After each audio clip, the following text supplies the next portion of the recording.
Now we have Dr. Sachin Mahuli. Dr. Sachin Mahuli is a renowned vitreoretinal surgeon from Belgaum, Karnataka, and he's going to tell us about cataract surgery and post-retinal surgery eyes.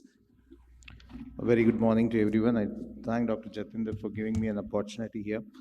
Uh, okay, so these are the different cases and the special case scenarios and where you have to do a cataract in post-retinal surgeries, and we'll be discussing the problems what we encounter preoperatively, intraoperatively, and postoperatively. Preoperatively, you need to assess the vision properly because we need to prognosticate them. You need to look into the refraction, especially in oil-filled eye. They will have a hyperopic shift in most of the cases. Fundus assessment is a challenge because of the PC plaque, dense cataract, high myopes. Again, the peripheral visualization is a challenge in such cases. But we'll come to biometry a little later. Silicone oil in the anterior chamber also will, cause a problem to assess the posterior segment. Corneal scars in trauma cases is also a challenge for such cases. In biometry, especially in silicone-filled eyes, it's always better to use an optical biometry if the cataract is not very dense, and you will be able to calculate because most of these machines have a silicone oil filled eye mode. You can select whether it's a 1000 centistroke or a 5000 centistroke oil, and then based on that you can look into the lens power. Especially in cases with scleral buckling, patient who have undergone scleral buckling, you should know that there is an elongation of the eyeball because of the indentation, usually up to 2 diopters in the myopic side. Corneal scar related astigmatism, especially in cases who have undergone a combined trauma with the retinal surgery, could be a challenge for the IOL power calculation. In these special cases, what you should follow is always rely on a preoperative refraction of the patient. If you have a document of a patient is with you before the surgery, then you should record everything before the retinal surgery, so that it will give an idea whether the patient was emetropic, high myope, or a hyperopic. So that will give a lot of idea, and always check the other eye biometry before you inject a lens in these cases, because it does give a lot of clues, especially in cases of corneal scars when your K readings are not very reliable. Refractive surprises in most of the cases are very common, and you should be prepared for those issues.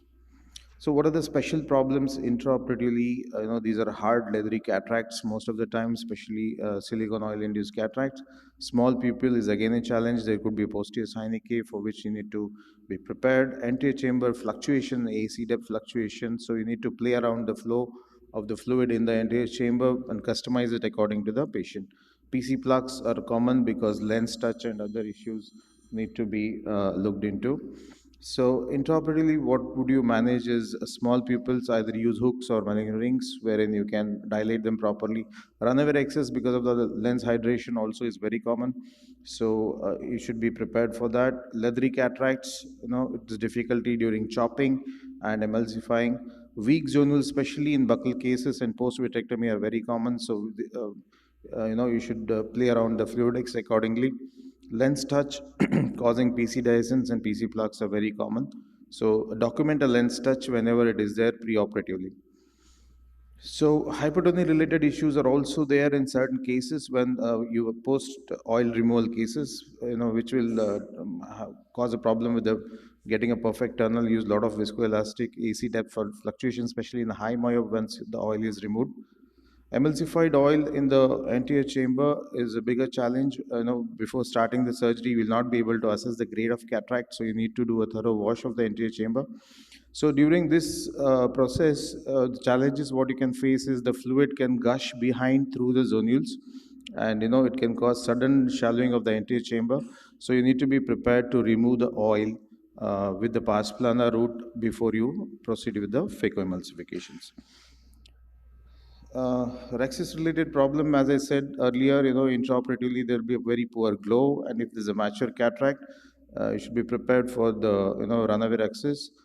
You keep all your instrument forceps and other things ready. Anterocapsular fibrosis is very common in post silicone oil filled eye because the oil causes a lot of fibrosis of the capsule. Use scissors, forceps, whatever is required. Stain the capsule whenever it is required.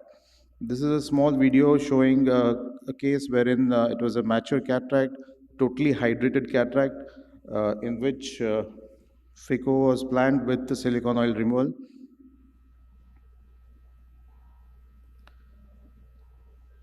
The capsule was stained. The lens was very intumescent, though it was not very hard. It was a very soft cataract.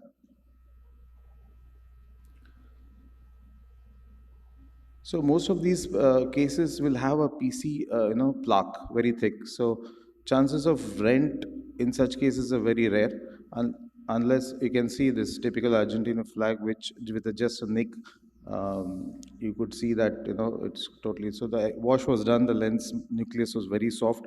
The phaco probe was used to aspirate all the lenses, all the lens matter, and the IOL was inserted in the bag. And later on, the rexis was completed using the scissors.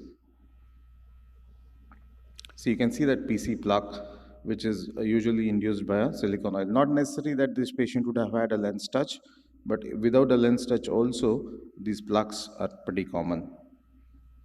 So handling these plaques are challenging because intraoperatively either you have to do a primary posterior capsular opening with your needle or with the cutter, or you can do a capsulotomy later on in the postoperative period.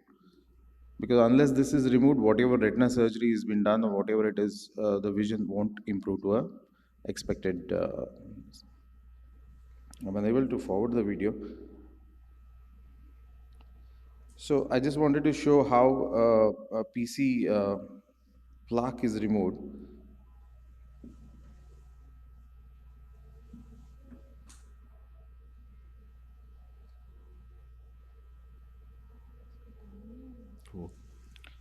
I think I'll just skip because we are running short of time. Sachin, yeah, I think you can just summarize yeah, because we I'll have just sum the it up. last topic. Yeah, I'll just sum it up. Thank you. Handling the nucleus, one important thing which I wanted to make a mention is there is something called infusion deviation syndrome, which you should be aware. If there's a misdirection of the fluid to the posterior chamber, iris prolapse, and sudden AC, shallowing is common. Managing PC plaques, as already discussed. Postoperatively, these eyes are prone for excessive inflammation, so you need to be prepared with all the problems related to inflammation. Use more steroids. These are the take-home messages. Thank you very much for your patience. Thank you, Sachin.